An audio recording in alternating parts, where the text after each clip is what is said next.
You just made a really good choice to come and hang out with Steve and I as we do a behind the sermon. So he just preached from Ephesians chapter 5.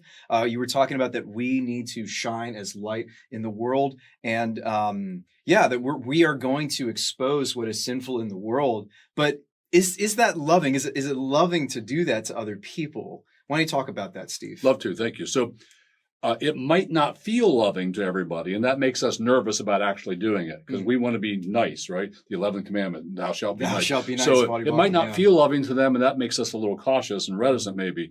But actually, the most loving thing you can possibly do is help somebody turn away from something that's wrong, because wrong hurts people, sinful hurts people. So love makes efforts to bring what is good into their lives. So let me give you an example of how that happened once. Please do. First, I want to read a verse, James 5, 19 and 22 verses.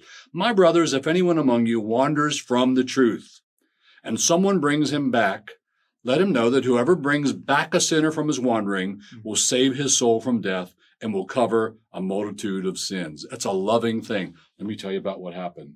This is 20 years ago. Oh, wow. So I'm a pastor in Southern California then, and I knew some pastors here in Maryland, and in their church, they had a guy who went AWOL. He left his wife, he had a girlfriend, secretary and all that, split up, left his marriage. He wound up in Pueblo, Colorado. Have you ever been to Pueblo? It's like cowboy town. So anyway, they contacted me in California because I knew him and he knew me and I knew them. And they said, look, we're going to fly one of our guys down to try and get to him in Pueblo. We think we know where he is. Would you meet and go along with them? So I did. We flew into Colorado, into Denver. We took a little plane down to Pueblo.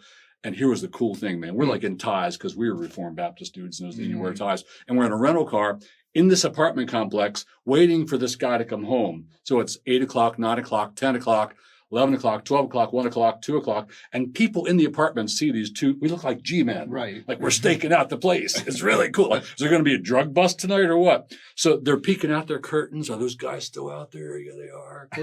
Well, at 2 a.m., this guy comes rolling in his truck. And we hopped out, and he saw us and knew us both. And he went, oh. So he invited us in. Took some talking. He invited us in. We sought to turn him from the error of his way. Didn't work that night. He said, I believe everything you're saying is true. I just don't care anymore. That's where he was in life.